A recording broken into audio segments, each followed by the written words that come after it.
Hello and welcome to CX Today. My name is Charlie, and today I'm delighted to be joined by Stuart Dorman, Chief Innovation Officer at Sabio. Stuart, thanks very much for joining us. How are you doing today? Hey Charlie, I'm very good, thank you. Great to be here again. So yeah, looking forward to having another discussion. Yeah, absolutely. And it's great off the back of our last discussion on generative AI in the contact center, which did so well. And we're going to touch upon that topic as one of our kind of many kind of biggest shifts in customer experience to expect in 2024. But before we kind of get into that, I quickly want to spread the word about Sabio. And I think a lot of people will come across Sabio kind of as an expert commentator on all things contact center and customer experience. But I think Sabio is much more than that too. So for anybody who's kind of not come across the brand before, could you maybe tell us a little bit about the company's mission in the customer experience space and what gives Sabio such a credible voice within the market? Yeah, sure, thank you. So I guess where do I start? So Sabio started 25 years ago now. In fact, we just had our 25th birthday about a month or so ago. And from day one, the focus of the company was to look at ways in which we can use or help our clients to use technology to drive better customer experiences. And, when we started the company, a lot of experience, at least that wasn't face to face, was driven out of contact centers. And that remains the case today. And in fact, they're more relevant than they ever have been. So as we've developed our company over the years, we've continued to sort of help customers to drive value out of what they do in their contact centers, but looked at the kind of increasing range of very sophisticated technologies that underpin that customer journey, whether it be through sales or service. So particularly, looking at some of the cloud platforms and the way that they drive really productive conversations to allow, really, really engaging and productive experiences. We've had our AI practice now for about 20 years, initially looking at things like speech recognition to automate interactions in a really engaging and friendly way. And obviously that's evolved massively over the course of the last decade and particularly over the last year or so. And I'm sure we'll touch on that later on in the conversation. But a real deep expertise in using AI and designing it in a way that's really usable for customers, but also drives high levels of productivity for employees within organizations. We've also got a big focus on data. So there are many, many different touch points and areas that create data as customers engage with organizations. And historically, it's been quite challenging to use that data in the most effective way to get insight into what customers are doing. And we have lots of sort of specialist areas that focus on the different aspects of data across the journey to, allow a better understanding about what customers are doing and joining that data together so that you've got that complete end-to-end view of what the customer's trying to achieve and the best way to do that. And then the last area for us is focusing around CRM, which is where we sort of surface that data to individuals within the organization to drive sales performance or to improve the service experience or to drive better marketing campaigns or to integrate more effectively to the various different systems across the business. So, within the organization, we've got about 1,000 experts. Every single one of those individuals is a specialist in some kind of customer experience tool or technology. And it's all of that expertise within the same organization that gives us our kind of unique value proposition. Yeah, as you mentioned there, kind of Sabio's got its hands in a lot of CX pockets. And I think kind of that makes this discussion with you today as the kind of Chief Innovation Officer, I think even more sort of enlightening. As we discuss all of these kind of big shifts across the customer experience space. And I did mention generative AI at the beginning. Let's start there. I imagine one of the big shifts we'll be seeing is kind of away from just kind of talking a lot about the concepts of generative AI and into kind of the practical use cases, which are now being implemented already, but even more so in 2024. Maybe what can you tell us what we can expect in the next year when it comes to generative AI? Yeah, well, it's definitely been the hot topic of 2023. We're just over a year ago since OpenAI ChatGPT burst on the scene, and it just what it did was really raise awareness of the capabilities of AI to the general public, and obviously the key decision makers within the organisation suddenly started playing with these technologies and realised the power of them and started to think about how they can apply them in the business. And this year has been one of that. We've been at the peak of the hype cycle, I think. Lots of the big tech vendors have been talking about how they're going to introduce generative AI capabilities within their platforms. There have been numerous different evolutions of the various models that are available now. There are multiple different models available. People talk about how they're building them into co-pilots. And a lot of people have been sort of playing with it and experimenting with, but not really applying it in a production scale, I would say, within their organisation. So I think that's what we're going to see next year is really sort of taking the hype and turning it into something a bit more productionised. So I think the hype will definitely calm down as people start to think about practical ways in which they can embed it in their organisations, try to work on, building business models and business cases to try to actually make it work. There are some really obvious use cases which many people know about. Things like summarisation of information is an obvious one where, in particular in contact centres, people are spending quite a lot of time typing up notes and summarize and sort of documenting information. And we know that the technology is incredibly powerful at shortcutting and streamlining that process. So we're definitely going to see, the obvious use cases start to be applied in businesses, or at least for those organisations that have a modern enough technology platform to be able to switch them on and take advantage of them. That's going to be a key focus. I think we're definitely going to see the customer experience and contact centre space as the leader in terms of where we're going to see these technologies first start to surface within organisations, simply because they are incredibly measured environments. We can measure every second of productivity and we can demonstrate the return quite quickly. It's slightly more challenging to do that for, I guess, knowledge workers and back office workers because, you don't necessarily measure your time and output in the same way that we do in a contact centre where everything is very precisely measured. So we're going to see, carry on seeing traction in the contact centre. We're going to see those use cases, the obvious use cases start to take effect. But we're also going to see, I think, people start to rethink digital engagement, because what generative AI also does is allow you to really think about the way that you are driving automation across the different channels that customers engage with. Maybe we can talk about that in a bit more detail later on. But for me, it's about, thinking about email, chat, voice in particular, as digital channels now, true digital channels that you can automate. So it frees up the customer to use whichever channel they want to communicate. So I think that's another interesting area that we're going to see generative AI opening up and people thinking differently about how they engage with their customers. So that's going to be quite an exciting one, I think. Yeah, absolutely. Lots of really great stuff there. And I think going to your point as well, we will see generative AI implementations more on customer facing functions as well, just because there's so many of them now. You already alluded to quite a few use cases, from summarizations all the way through to kind of automating customer replies and things like that. It's quite incredible how fast this is going, and it's going to be an interesting space to watch. But I do want to kind of pick up on your point there towards digital engagement channels. And another channel I want to talk about specifically is RCS, and that's our second kind of big market shift. So to give some context behind this one, Apple finally buckled a couple of months ago, and its smartphones will now support RCS, which is the next generation of SMS in the new year. I was just wondering if you think that will have a knock-on effect to the contact center, and if so, how can service operations best leverage RCS as a channel? Yeah, I mean, this is a really interesting one because for a long time, as you know, Charlie, a lot of people have been excited about the potential of asynchronous messaging as a customer service channel. We all use it in our day-to-day lives. We have probably multiple different messaging applications that we use depending on who we're communicating with and what we're talking about. And within those channels, there are lots of different ways in which we can communicate using GIFs and pictures and emojis and likes and all these different types of things. So it's opened up a completely different way of communicating, with our friends and families. But outside of a few specific use cases, it's never really taken on, I don't think, as a customer service channel, despite all of the hype around it.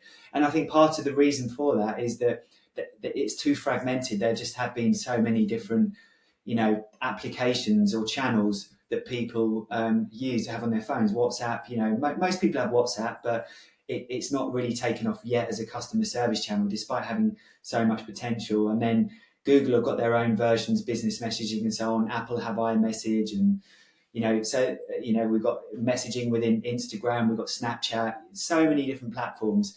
So if you're thinking as a business about how you reach out to a customer, SMS has still really been the only ubiquitous channel that will be there on every single smartphone. It's very hard to say, well, this number has these channels and this particular number has these channels and this is their preferred method of conversation. So SMS has been ubiquitous, but it also has its challenges in that it's very insecure. You can't really communicate sensitive data on it.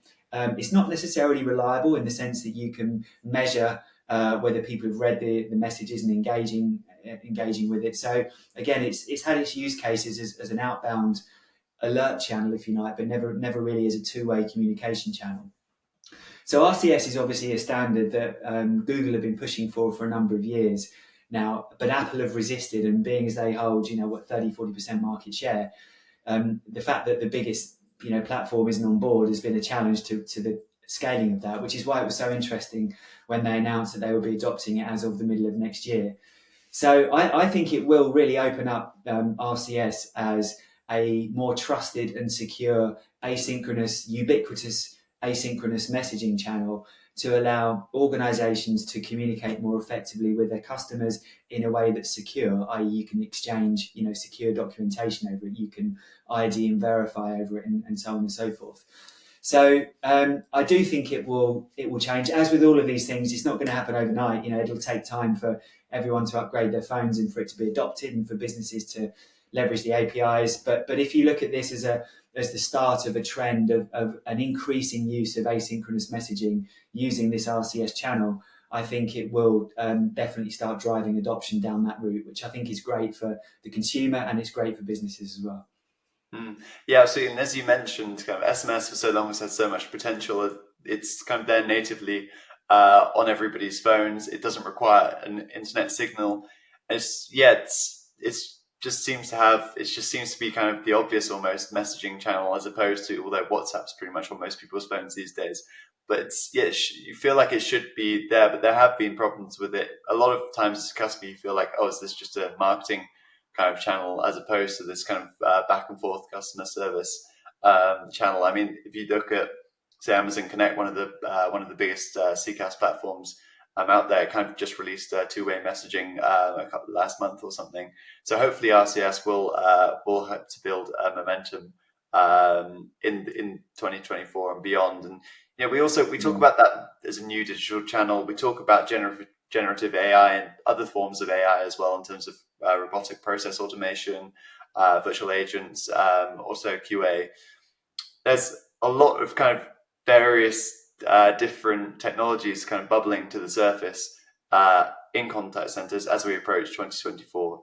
Do you think this will maybe lead to a greater rise in experimentation by contact center leaders? Because that would be kind of the shift 3, I think. Do you agree with that? And what sort of experiments do you expect to see?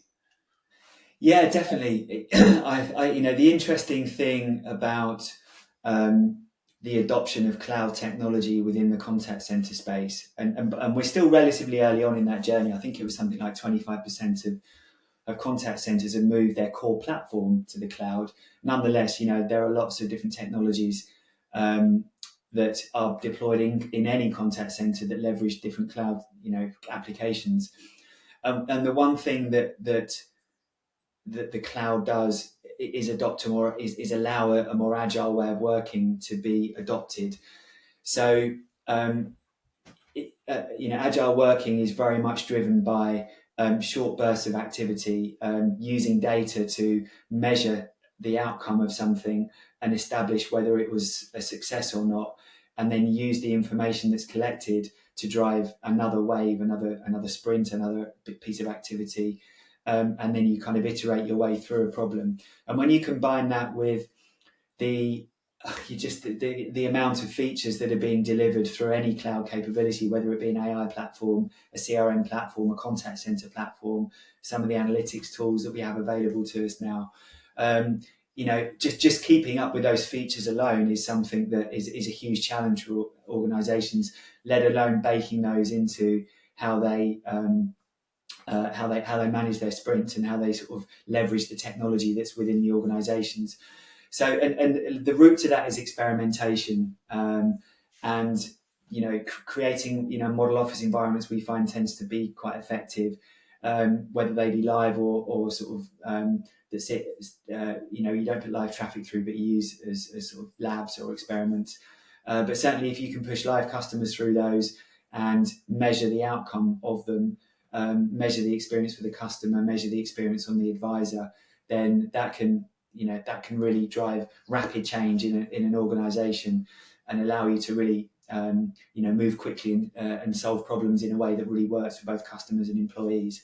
And obviously the generative AI stuff really supports that as well. Again, sort of coming back to that, it's the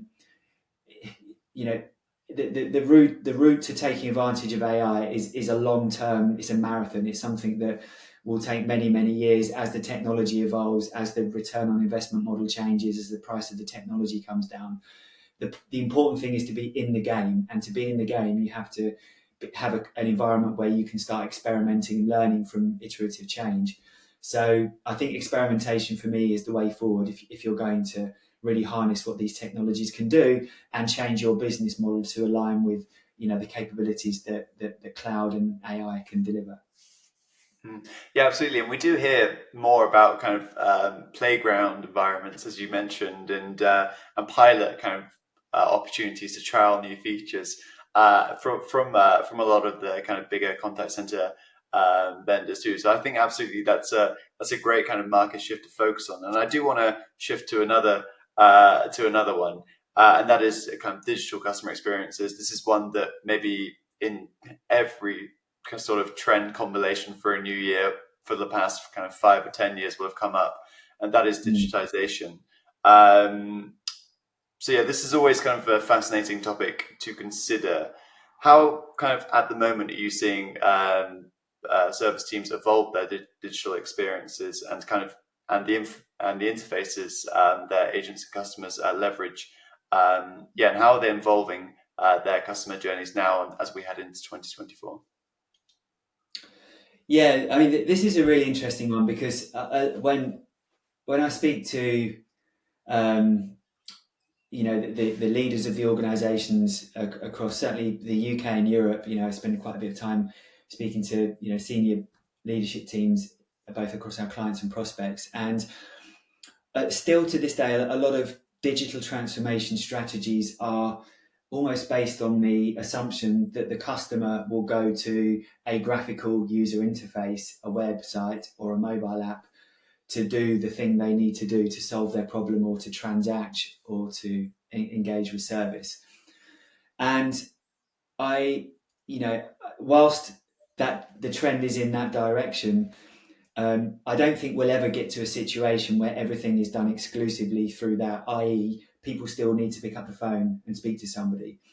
Lots of people still like to send emails or handle their interaction in an asynchronous way.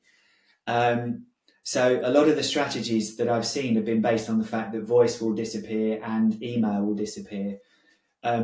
But the interesting thing, again, particularly with generative AI, conversational AI and generative AI, is that it opens up the possibility of using voice and email and obviously chat and messaging, asynchronous messaging, as channels that you can digitize. And I use that word specifically as opposed to digital channels because they kind of mean different things to different people.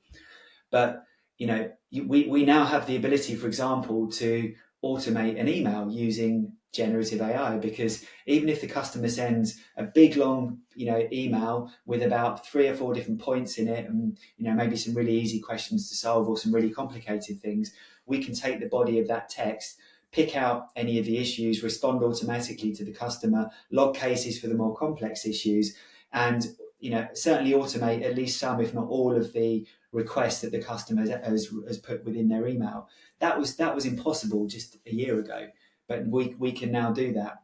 So all of a sudden, email becomes a channel that you can almost fully automate, or at the very least give a very high speed response to the customer for some of the simple transactions, pick out the complex bits, prioritize them, and then use those to log into a CRM system so that the agent can respond. So that's the case with email, which is super exciting. Obviously, voice, we've been doing that for quite some time now, but it's a very complicated channel to automate simply because of the complexity and the ability to sort of exchange information in a serial way. But again, generative AI all of a sudden switches on a whole new range of capabilities and options for you to automate voice above and beyond, having to program the responses, which is what you had to do previously. So I think, like I say, all of a sudden, we're freeing up the customer to choose whichever channel they want, whether it be email or phone or chat or asynchronous messaging, and we can deliver an automated, instantaneous response on those channels for the vast majority of issues without the need for them having to go to a website and type their information in or browse and solve their problem, which was kind of constraining really to most digital strategies up until this point. So I think people, need to reframe how they think of digitization and start to think about these other channels as channels that can now be automated, which I think is really exciting. Yeah, absolutely. And I mean, if we go back to talking about generative AI as well, in terms of how it can be embedded within virtual agents, for example, and now you can just, using a platform like Google Dialogflow, you can just type in natural language, kind of what you want the bot to do, where it should send data, and it will create a prototype for you, which you can apply into the voice and email channels. Like that, obviously, there's probably a lot of manual tweaking. I'm sure this is a topic you know a lot more than I do about, but I think it's incredibly exciting, and it applies to lots more conversational AI platforms than Dialogflow, I must say. So that's 4 really great market shifts so far. The next one is maybe a little bit more of a controversial one. So we're going to talk about CCaaS deceleration. And I've seen Gartner actually put out some research about this a few months ago. And it showed that kind of the growth of CCaaS adoption was starting to slow, and actually had done over the past kind of 6 quarters since the start of 2022 to the midpoint of 2023. I'll put that actually graph up on the screen now for everybody watching, so they can check that out. But does that maybe surprise you with kind of the growth of AI and digital channels that customers leverage? And is that a trend that you're seeing too within the market? And do you expect that to continue? Sorry, that's a lot of questions at once. It's fine. So, well, we definitely, reflect what Gartner is seeing, which is a slowdown in the migration to CCaaS. That's not to say that that's obviously it's still happening, but the rate of change to CCaaS has decelerated slightly. I'm not really surprised by it. I think there's a number of factors that potentially lead into this. One obviously being the economic situation at the moment. Organisations looking to hoard cash a bit more, pushing back on big strategic transformational platforms that changes that they know are going to be disruptive to the business. So I think the economic situation probably has played a part in it for the last 12 months or so. It's also partly down to the fact that a lot of the relatively easy, less sophisticated probably is the wrong way of describing it, but certainly the less complex contact centres that were much easier to migrate to the cloud, that maybe didn't have such a set of in-depth requirements, that they were obviously going to be the first to move. And when you're now starting to run into the much larger, much more integrated enterprise contact centres, that those platforms are incredibly, as I say, well integrated into lots of different line of business applications or different systems. Business processes have been built up around them, and reliability requirements are much greater. Data security concerns are still there. So there are lots of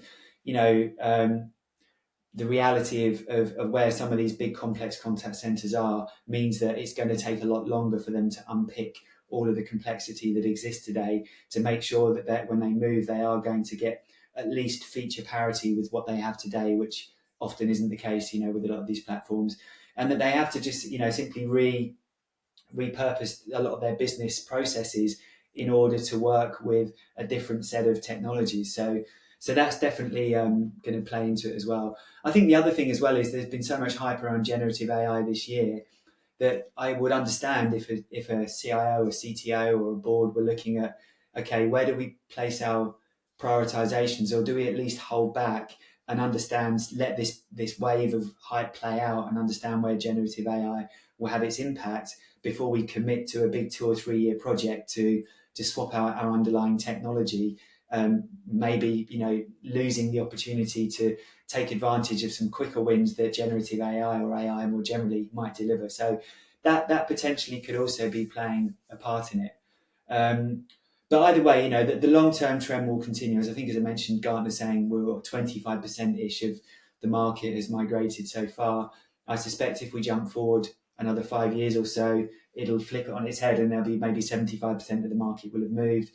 But there's a lot of work to do for these big, complex contact centres to really look at their business processes and figure out what value they're going to get from moving to the cloud, and figuring out the right way to do that isn't going to disrupt the business or impact productivity. Because what we tend to forget is that what these platforms do is drive productive and productive interactions with organizations. So a lot of the automation, a lot of the processes, you can't take a step backwards, because it often means you have to throw hundreds more bodies at the problem to solve it, which obviously businesses don't have the ability to do now. And if you don't do that, customer experience will suffer significantly. So very complex to do for some of these larger organizations, but that's what we specialize in at Sabio. So yeah, absolutely. And I imagine as well, kind of, you're seeing that trend kind of just slower, as you mentioned, kind of more methodical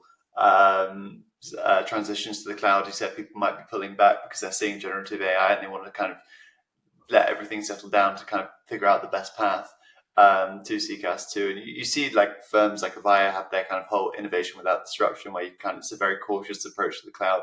I saw Verint recently discussing how they had their tagline, automate without disruption. So adding sort of generative AI bots into on-premise environments too. So I think, as you're saying, I think that's very much a big trend, and hopefully in 5 years' time we will see it flip on its head.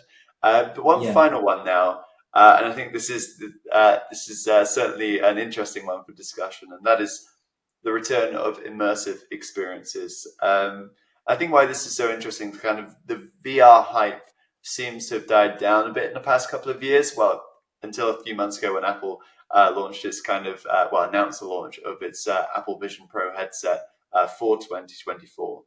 With that coming out next year, do you maybe expect to see a bit more of an uptick in some of the use cases that you can see, that you can find in immersive experiences, and possibly the emergence of new use cases too? Yeah, definitely. It's as a technologist and a bit of a geek, I'm really excited, as you can imagine, by what this potential, by how this technology will evolve and what this platform can do. I think in typical Apple way, they have really thought long and hard and have solved many of the problems that this technology has faced historically. That's not to say that there aren't more problems to solve. The devices are still quite big and bulky and obviously very expensive. I think it was $3,000+ for one of the devices. So,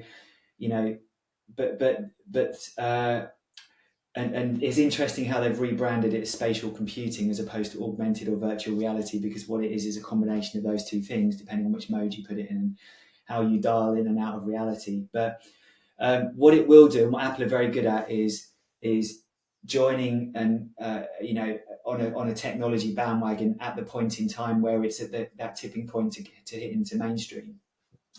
So I think what we'll see next year is a lot of excitement and hype around this. When those devices actually get out into the general public and people experience them, I think people are going to be really blown away by what those experiences offer.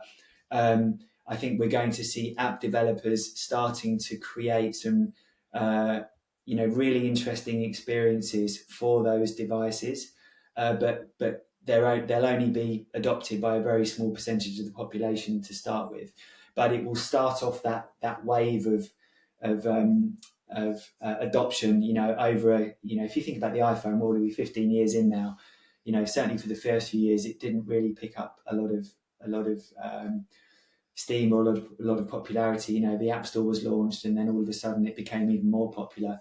I think it might take a bit longer for these types of devices simply because of the cost, but there's no doubt that it will kick off a wave of creativity around what these devices are capable of.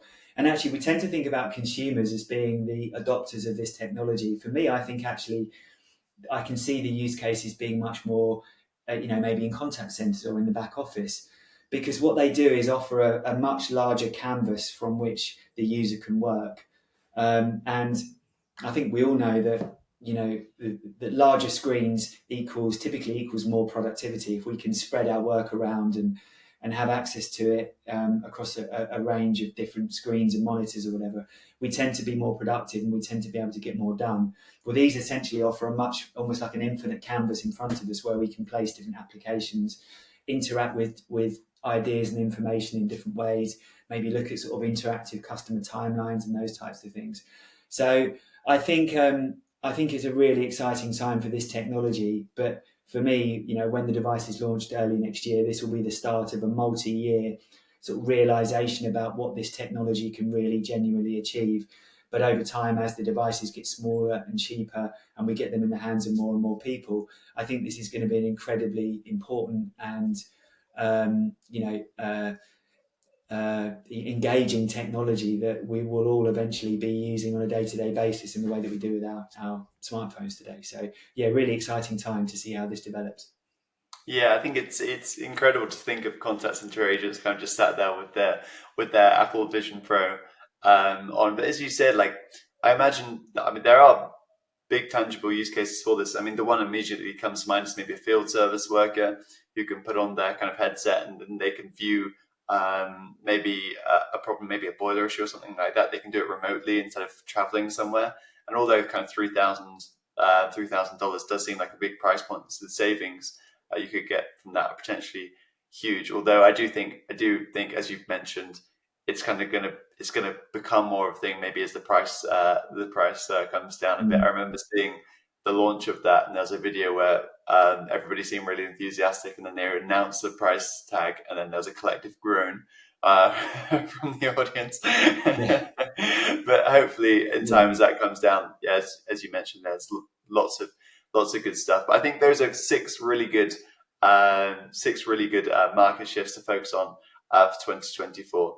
And I'll put a link into Sabio's website in the description box for anybody that wants to talk to Sabio about how they can kind of get started on any of these topics. But for now, I think that's a great place to end today's chat. It's great to talk with you, as it always is, Stuart. So yeah, thanks for joining me today. Thanks very much, Charlie. Great to catch up. Absolutely. And thanks to everybody for watching too. Bye for now.